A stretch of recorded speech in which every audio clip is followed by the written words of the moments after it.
tuberculose, une maladie dont on parle trop rarement, bien qu'elle reste l'une des principales causes de décès dans le monde, selon l'Organisation mondiale de la santé. Elle est au cœur de cette émission spéciale Santé d'abord. Nous avons le privilège de l'animer ici, au Centre hospitalier régional d'Atakwame, en collaboration avec le Programme national de lutte contre la tuberculose, à l'occasion de la Journée mondiale dédiée à la lutte contre cette maladie. Le coordonnateur de ce programme nous donnera un aperçu sur la situation épidémiologique de la tuberculose au Togo, ainsi que des efforts déployés par l'État pour combattre cette maladie. Nous aurons également des informations sur l'implication de l'Organisation mondiale de la santé dans cette lutte contre la tuberculose au Togo, en particulier concernant l'objectif ambitieux qui est zéro tuberculose d'ici 2035.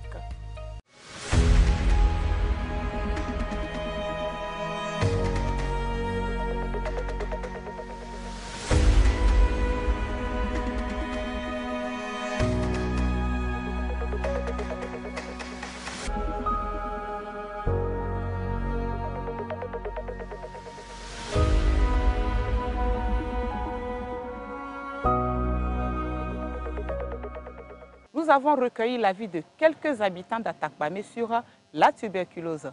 C'est dans ce micro-trottoir. J'ai une fois entendu ça, mais je ne sais pas qu'est-ce qui provoque la tuberculose.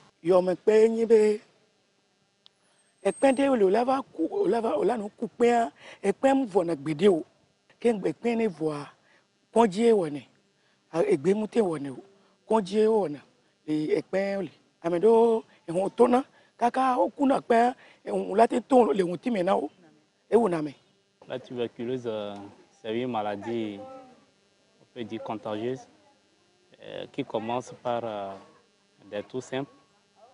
Tu ne sauras même pas que c'est elle. Donc, mais il faut vite se rendre dans un centre de santé pour se faire examiner. Et c'est à travers l'examen qu'on saura vraiment que c'est la tuberculose. Il y a des prises en charge dans les centres et c'est un peu, je peux dire, c'est un peu particulier. On ne les laisse pas comme tous les autres malades. Donc très souvent, il y a un cadre réservé à ces cas de maladies contagieuses. On peut toutefois prévenir ça en utilisant les bavettes. On entend parler de la tuberculose. C'est une maladie infectieuse qui mine la population. Je ne sais pas trop, mais je peux dire que c'est la toux. Et cette toux, quand ça prend une personne, la personne peut contaminer ses proches. On peut la prévenir. Bon, j'ai une fois entendu parler de la tuberculose. Je n'ai pas la notion sur la maladie tuberculose.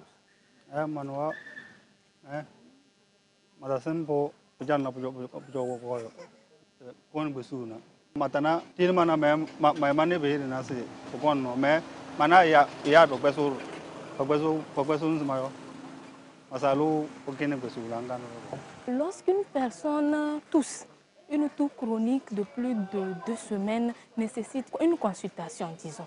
À la suite de la consultation, maintenant, on va lui demander un examen qu'on appelle souvent le crachat bar. Voilà, donc si l'examen se révèle positif, ça veut dire que la personne a la tuberculose. Et là, on procède au traitement approprié. C'est une maladie dont on peut guérir, mais il faudrait qu'on la détecte très tôt. Sinon, il y a possibilité, risque de co-infection avec d'autres maladies. Pour prévenir cette maladie, dès qu'on commence par tousser, il faut rapidement se rendre dans un centre de santé. Voilà, et c'est ainsi qu'on pourra prévenir la tuberculose.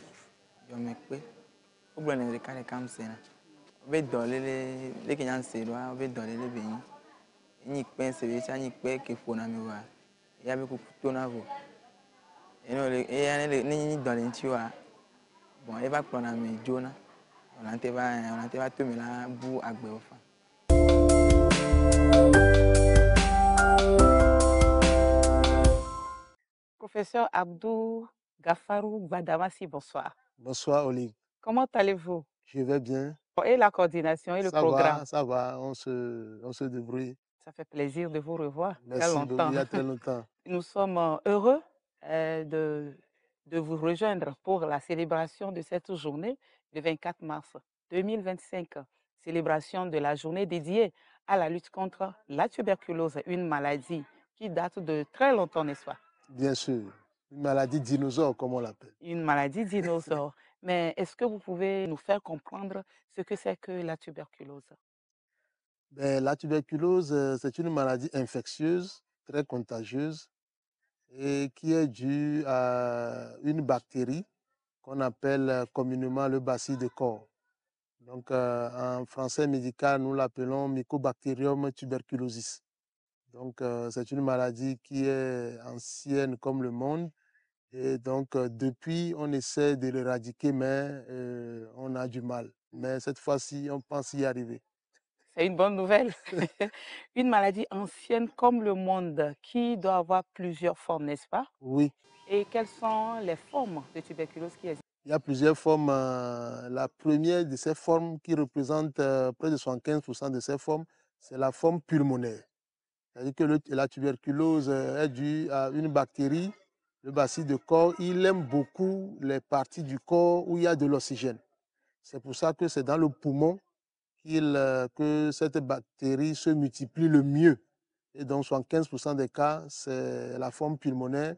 Maintenant, cette bactérie peut toucher tout- tous les organes du corps, que ce soit le cerveau, le cœur, le poumon, les reins, la plaie, toutes les parties du corps peuvent être touchées par cette maladie. Mais la principale forme, c'est la forme pulmonaire et c'est la forme qui permet de transmettre la maladie. C'est pour ça qu'elle est la forme la plus recherchée, la plus prisée par tout le système santé publique. La tuberculose, comment évolue-t-elle dans le corps?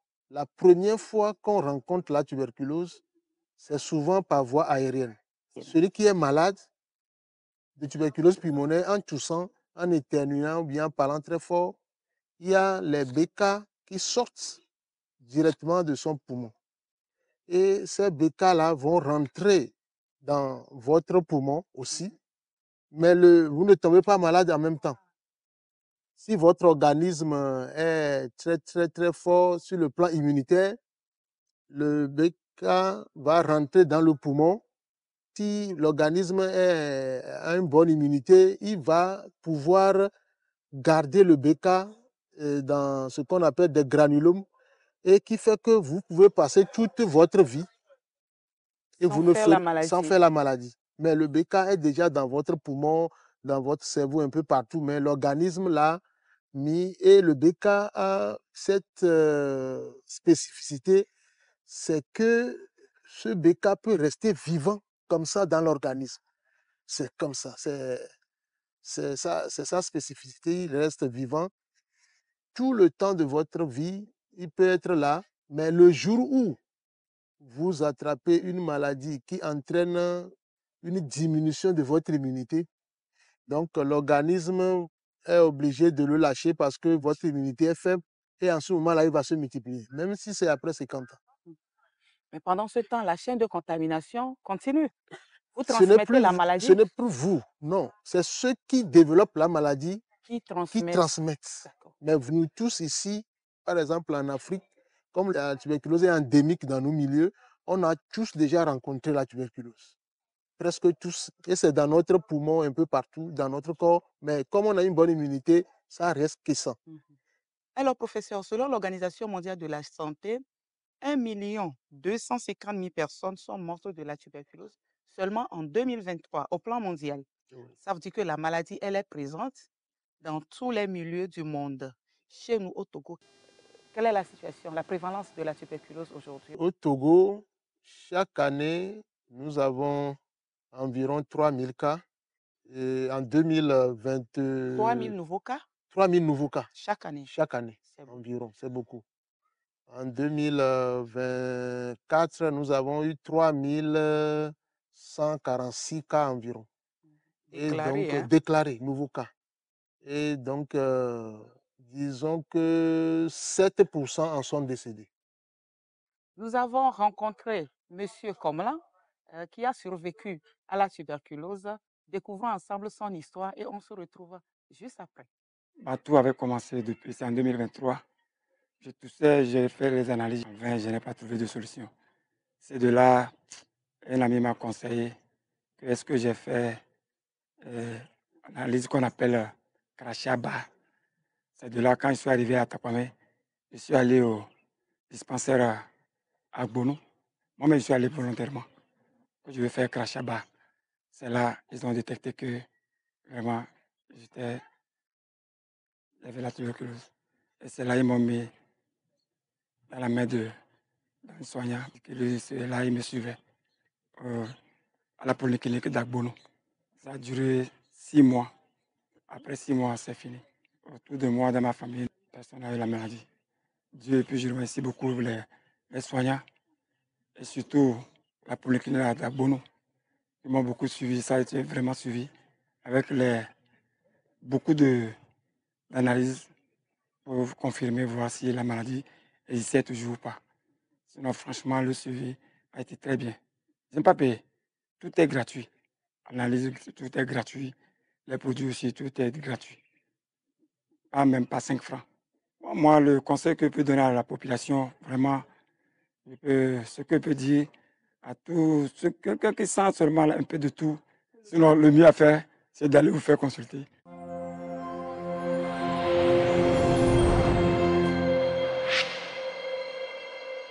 La prise en charge précoce de la tuberculose est un moyen nécessaire pour la prévention ou la guérison de la tuberculose, n'est-ce pas? Bien sûr. Le temps qu'on ne dépiste pas la personne qui souffre de la tuberculose, surtout pulmonaire, pendant ce temps, tous les jours, il contamine sa famille et ses proches. Donc, c'est pour ça que le dépistage précoce est l'élément sur lequel nous devons maintenant nous fonder pour pouvoir mettre fin à la tuberculose. Parce que si quelqu'un il a la maladie, il transmet à 10 personnes avant de guérir, ça veut dire que les 10 personnes là aussi vont faire la maladie, et ainsi de suite, et ainsi de suite. Donc, le fait de dépister tôt est l'élément fondamental de notre programme. C'est pour ça que nous avons mis tout en œuvre pour que le système sanitaire recueille le crachat systématiquement chez tous ceux qui viennent dans les formations sanitaires pour raison de tout. Pour ça, nous ne sommes pas encore à un bon niveau, mais on vient encore d'insister là-dessus pour les directeurs préfectoraux de la santé, les directeurs régionaux de la santé, pour que toutes les formations sanitaires aient l'information là, pour qu'on accélère ce côté. Parce que c'est les cas qui traînent, qui font que la tuberculose ne va pas vite partir. Donc, nous insistons vraiment sur ce côté-là. C'est fondamental. Donc, la prise en charge précoce a été à la faveur de M. Komlan. Le signe principal ou le maître symptôme de la tuberculose, c'est la toux, C'est n'est-ce la pas? toux. Est-ce qu'il y a d'autres symptômes qui l'accompagnent? Bien sûr, il y a d'autres symptômes que nous appelons en langage médical les signes d'imprégnation tuberculeuse. Ces signes, c'est la fièvre. C'est souvent une fièvre qui est nocturne ou bien le soir. On parle de fièvre vespéro-nocturne et c'est souvent accompagné de sueur nocturne. C'est-à-dire que quand la personne, la nuit, la personne va suer beaucoup. Et puis, il y a également l'amaigrissement. La personne va beaucoup maigrir, la personne va perdre l'appétit, qu'on appelle anorexie. Et chez les femmes en âge de procréer, parfois, chez ces femmes-là, on a une aménorrhée, c'est-à-dire que la femme ne voit plus ses règles alors qu'elle n'est pas enceinte. On appelle ça aménorrhée non gravidique. Donc, ces signes-là peuvent accompagner la plupart des formes de tuberculose. C'est la forme pulmonaire qui se manifeste par la toux. Et c'est cette forme-là que nous traquons le plus, puisque c'est cette forme-là qui est contagieuse. Donc, les autres localisations vont se manifester selon l'organe qui est atteint. Si c'est, par exemple, le foie qui est touché, vous allez voir que la personne va avoir des problèmes digestifs, ainsi de suite. Parce que tous les organes du corps humain peuvent être touchés. Peuvent être touchés. Voilà, si c'est l'œil, la personne aura un problème oculaire et plus les signes d'imprégnation tuberculeuse. Et les signes sont-ils les mêmes chez les enfants? Oui, mais il y a un mais parce que les enfants font souvent ces signes-là à minima. comme les enfants toussent la plupart du temps, on va négliger ça. Et l'enfant ne va pas dire que sa toux est différente de l'ancienne toux et tout ça. Donc ça fait que nous dépistons moins aussi les enfants. En plus, chez les enfants ne font pas beaucoup les formes pulmonaires. Les enfants vont faire les formes, soit les formes pulmonaires graves, ou bien les autres formes qui sont graves, par exemple les formes neurologiques. L'enfant va faire le coma et on va penser comme si c'est le palu, alors que quelques jours après, l'enfant va mourir. Et beaucoup d'enfants meurent comme ça de tuberculose sans qu'on le sache. On a un programme là-dessus aussi pour traquer plus les enfants parce qu'ils ont des cas particuliers de tuberculose. On va parler des facteurs favorisants. Est-ce qu'il y en a? Oui, la tuberculose. De la tuberculose.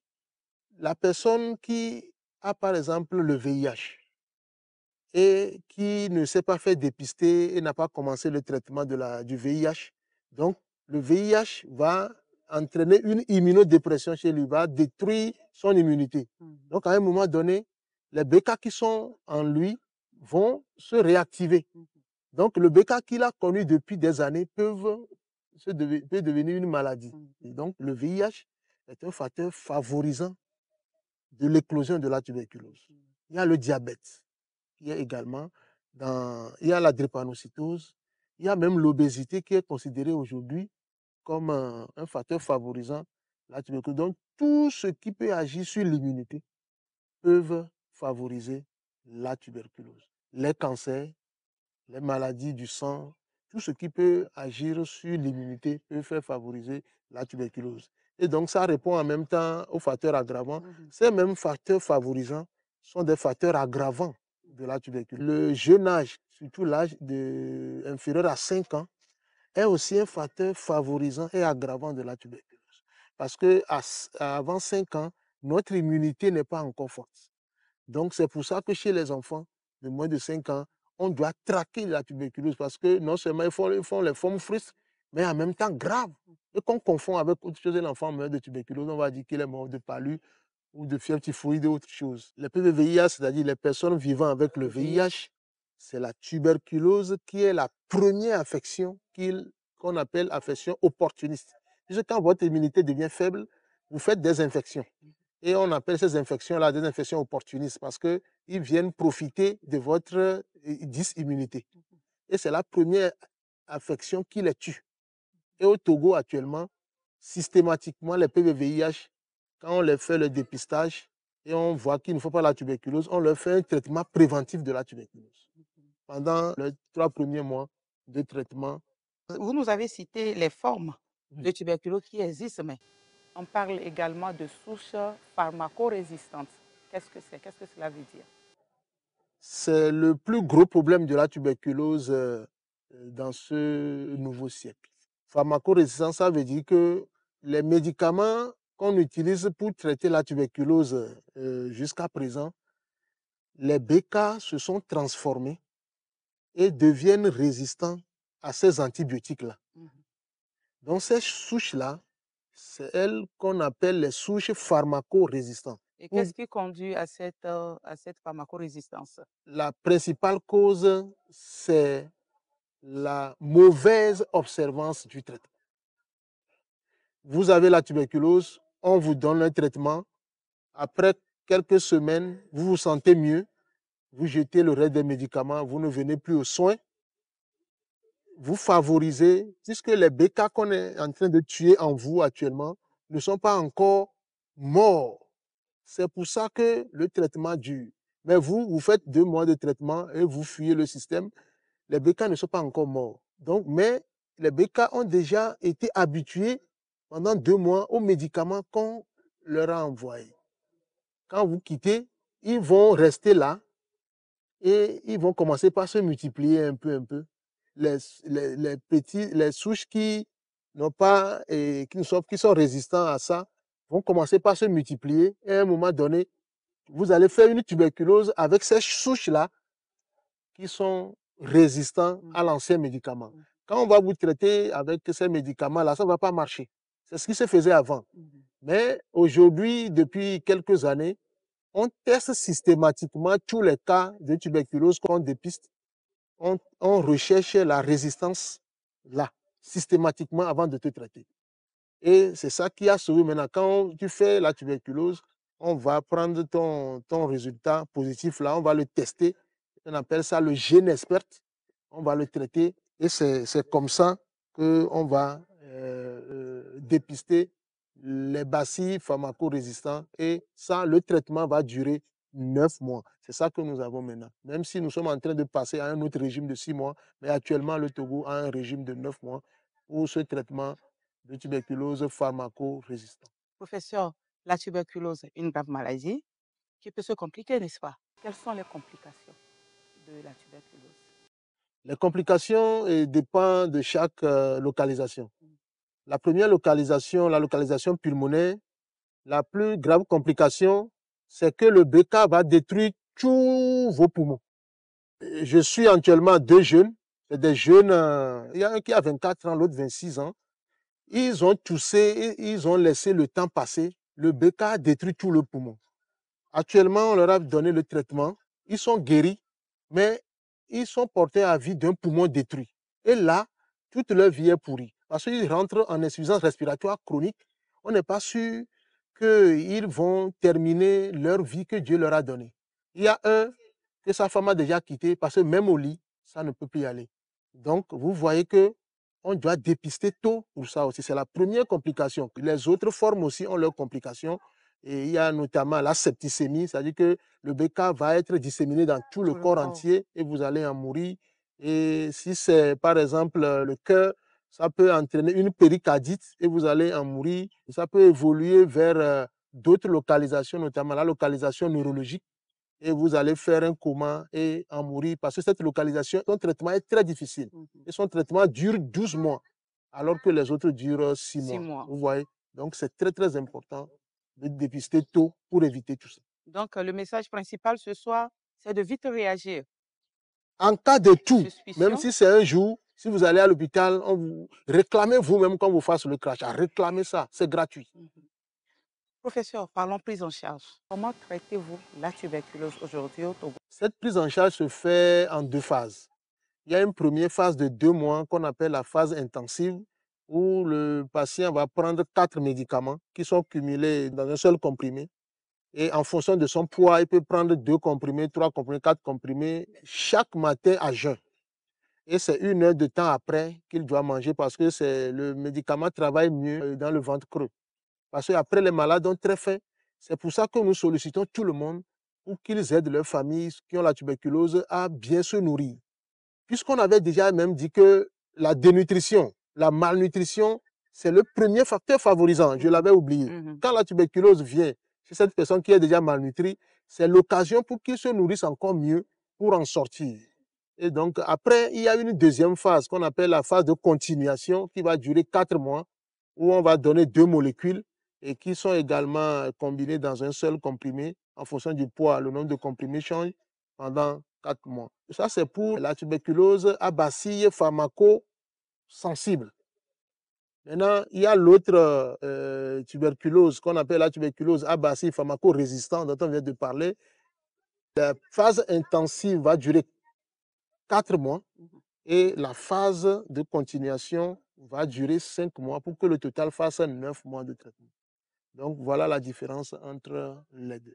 Est-ce que vous arrivez à soutenir quand même ces malades? En ce qui concerne l'apport alimentaire, c'est un problème? C'est un gros problème. Et ça m'intéresse vraiment parce que pour la tuberculose pharmaco-résistante, comme c'est une tuberculose grave, avec l'aide du Fonds mondial et de l'État, les malades qui font la tuberculose pharmaco-résistante, eux, ils ont un kit alimentaire. Il y a une phase où ils sont hospitalisés au CHU Sylvanus Olympio ou bien au CHU Kara, où ils sont nourris par des repas chauds matin, midi, soir. Mais quand ils sortent aussi pour faire la phase en ambulatoire aussi, le programme leur envoie les kits chaque mois pour leur nourriture. Mais pour la tuberculose pharmaco-sensible, c'est-à-dire que les cas les plus nombreux, eux, ils n'ont aucun apport nutritionnel. Donc, c'est pour ça qu'aujourd'hui, lors de cette journée, nous avons rassemblé les directeurs régionaux de la santé et les directeurs préfectoraux de la santé pour faire le plaidoyer que chaque formation sanitaire puisse mettre dans son budget, dans son micro-plan, des kits alimentaires qui va leur permettre, quand ils ont un cas dans leur aide sanitaire, d'aider cette personne. Parce qu'on se rend compte qu'au Bénin, quand ils donnent les kits alimentaires, ils ont un taux de succès thérapeutique plus, disons, meilleur que nous. L'OMS a dit de soigner et de guérir au moins 90% des gens qu'on met sous traitement. Nous sommes toujours autour de 85%. Le Bénin dépasse toujours 92%. Et le seul élément par lequel le Bénin nous dépasse, c'est les kits alimentaires. Le facteur alimentaire. Voilà. Et non seulement ça permet aux malades de guérir bien et vite, mais c'est une source aussi d'observance. Quand le malade vient prendre de l'aliment, quand il a les médicaments, donc on profite de le contrôler. Voilà, on profite pour faire les contrôles et le malade est plus observant parce qu'il sait qu'il y a des gens qui l'aident dans son parcours. Donc c'est un élément fondamental et les DPS et les DR se sont engagés aujourd'hui pour dire qu'ils vont le mettre tous dans leur budget pour que nous puissions mettre fin d'ici 5 ans à la tuberculose. C'est une bonne nouvelle. Toujours dans l'optique d'atteindre l'objectif principal de l'OMS qui est zéro tuberculose d'ici à 2030 ou 2035. C'est ça. L'OMS invite à mettre en œuvre des stratégies pour mettre fin à la tuberculose d'ici à 2035. C'est une résolution adoptée à l'Assemblée mondiale de la santé en mai 2014 et mise en route depuis 2015. Où en est le Togo dans l'adoption et la mise en œuvre de cette stratégie? Non, le Togo a adopté cette stratégie de l'OMS en anglais qu'on appelle End TB. C'est-à-dire que nous devons mettre fin à la tuberculose. La première étape, c'est 2030. Il faut que d'ici 5 ans, on puisse atteindre des objectifs clairs et vraiment zéro tuberculose en 2035. Mais déjà en 2030, il faut que vraiment les signaux soient déjà ouverts. Et puis après le reste des 5 ans, on va juste tuer le reste des BK pour avoir zéro BK tuberculose en 2035. Le Togo est en bonne voie. Le Togo est en bonne voie. Le Togo est en très très bonne voie parce que l'OMS a même classé le Togo comme l'un des pays qui dépistent mieux la tuberculose. Parce que l'OMS, chaque année, il vous donne un chiffre à atteindre. On vous dit que vous allez avoir, par exemple, 30 cas pour 100 000 habitants. Mais chaque fois, le Togo dépasse ça. Donc, nous sommes sur une bonne voie, mais nous voulons être le meilleur pays et à la fin, pour qu'on soit vraiment le pays qui a éradiqué vraiment la tuberculose. Donc, c'est pour ça que nous poussons le bouchon plus loin pour être parmi les bons élèves de l'OMS. En tout cas. Et quels sont les défis qui restent à relever pour lutter efficacement contre la tuberculose au Togo? Nous sortons des revues bilan des activités de la tuberculose. Chaque année, nous faisons des revues. Et c'est vrai que la dernière fois que nous avons fait des revues, c'est en 2017. Faute de financement, c'est encore cette année que nous l'avons fait 8 ans après. Mais nous venons de sortir de ces revues-là. C'est-à-dire que nous rassemblons les 3 régions du Sud. On montre les performances, on montre les goulots d'étranglement et on voit les approches de solutions. La dernière fois, les 17 et 18 mars aussi, nous sommes allés à Carafé avec les 3 régions du Nord. Et de ces 2 revues-là, il y a eu des recommandations. Il y a eu d'abord des constats. 2 grands constats sont sortis de ces revues-là. C'est que notre taux de succès thérapeutique est trop bas par rapport à ce que l'OMS dit. L'OMS dit 90% au moins des malades doivent être guéris. Mais nous ne guérissons que 85% environ. C'est-à-dire qu'il y a, disons, 5% encore des gens que nous ne guérissons pas. Et ça, c'est des sources de recontamination. Soit c'est des perdus de vue qui vont aller recontaminer. Donc, en faisant ça, nous ne pouvons pas éliminer la tuberculose. Nous devons atteindre forcément les 90% de l'OMS ou bien même les 100% si nous voulons. Donc, c'est le premier problème que nous avons. Le défi, c'est de relever ce problème-là, relever le niveau de cet indicateur à plus de 90%. Et pour ça, aujourd'hui encore, avec les DPS et les DR, nous avons pris des résolutions. Parmi ces résolutions, il y a justement les kits alimentaires qui vont être des appâts pour que les patients, d'abord, guérissent mieux et qu'ils viennent finir leur traitement. L'autre problème, c'est le dépistage, surtout le dépistage chez les enfants. L'OMS a dit que si vous avez 100 cas de tuberculose dans votre pays, ça veut dire qu'environ 5 à 10 cas sont des enfants. C'est des calculs mathématiques. Mais au Togo, nous sommes toujours à 3%. Ça veut dire que nous dépistons peu les enfants. C'est pour ça que nous avons mis encore tout en œuvre. Nous avons même, avec l'aide du Fonds mondial, élaboré un plan d'élimination de la tuberculose pédiatrique et un plan d'accélération même du diagnostic de la tuberculose chez l'enfant. Et ce plan est là. Ce plan cherche des financements, mais nous avons déjà des actions dans ce plan-là Et nous espérons qu'en mettant en œuvre ce plan, nous allons pouvoir atteindre plus les enfants et atteindre ça. Donc, ce sont nos deux grands défis que nous cherchons à relever.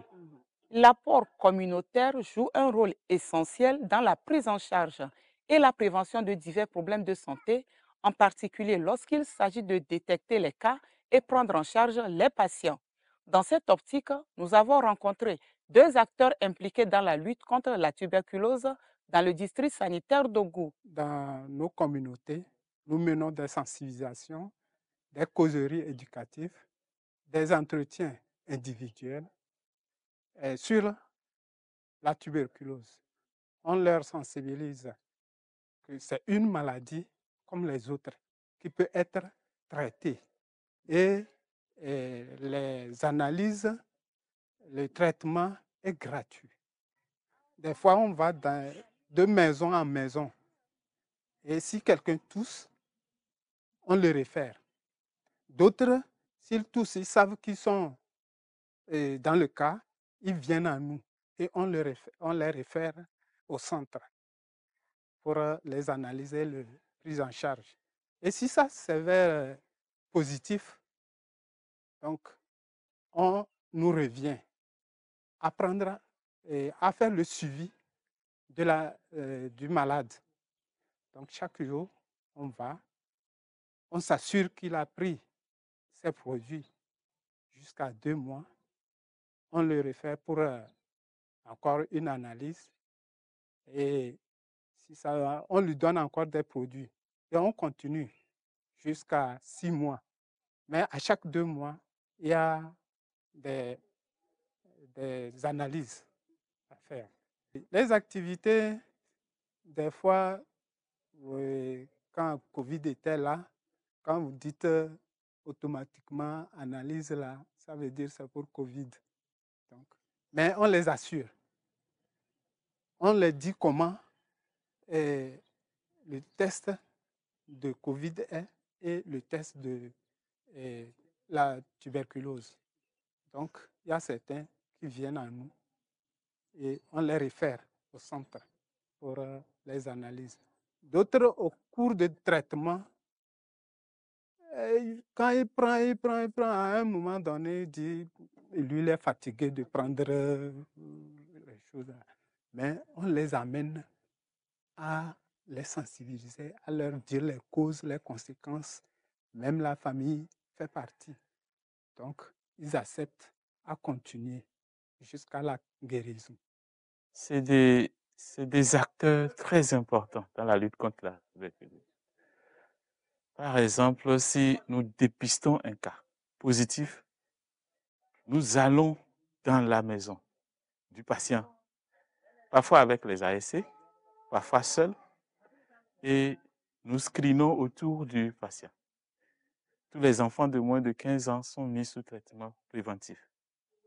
Et à l'issue de ça, nous confions le suivi à l'ASC, le suivi de la prise du traitement à l'ASC. Ou bien, c'est un parent à qui on confie la prise du traitement et l'ASC visite régulièrement les parents pour voir si le patient prend régulièrement les comprimés. Après ça, si le moment de contrôle arrive, soit nous-mêmes nous allons, soit nous appelons l'ASC d'aller informer le patient et il lui donne le bocal. Il rapporte des échantillons pour faire le contrôle. Les contrôles se font au 2e mois, au 5e mois et au 6e mois. Parce que le traitement dure 6 mois. Donc, l'ASC joue un grand rôle. Et en plus de ça, quand ils font la sensibilisation dans la communauté sur la tuberculose, ils nous réfèrent aussi des patients. Dans le système, ils sont très, très, très importants.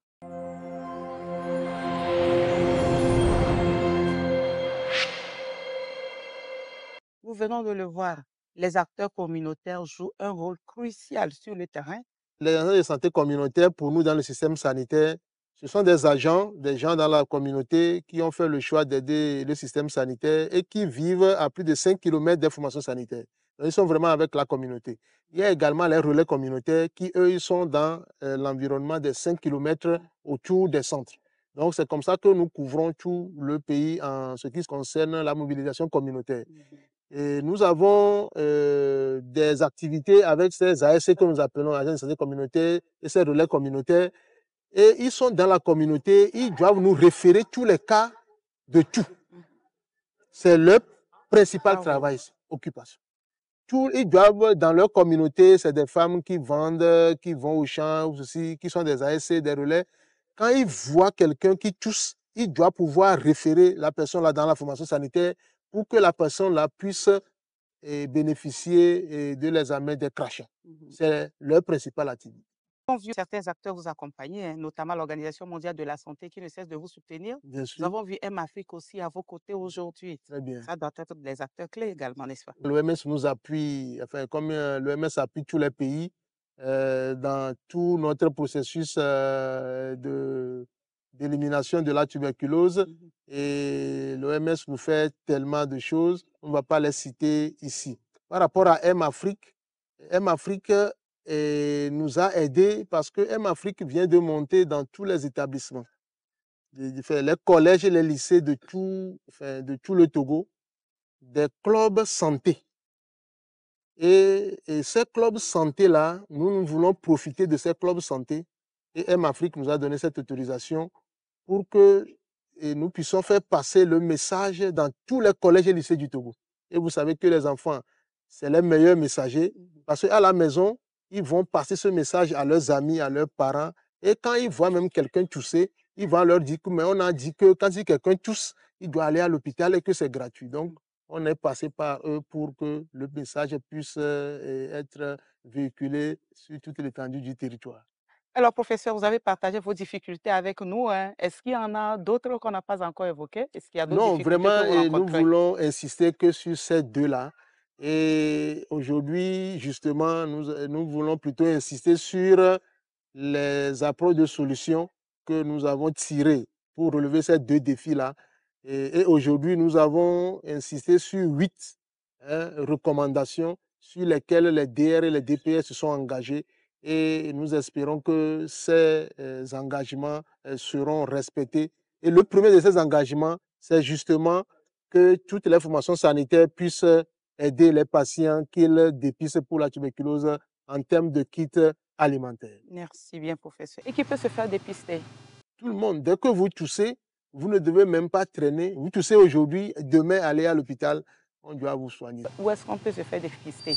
Dans tous les centres de santé au Togo? Dans toutes les formations sanitaires du Togo. Toutes les formations sanitaires du Togo, sans exception. Alors, professeur, la tuberculose est une maladie qu'on peut guérir, qu'on peut traiter et aussi qu'on peut prévenir, n'est-ce pas?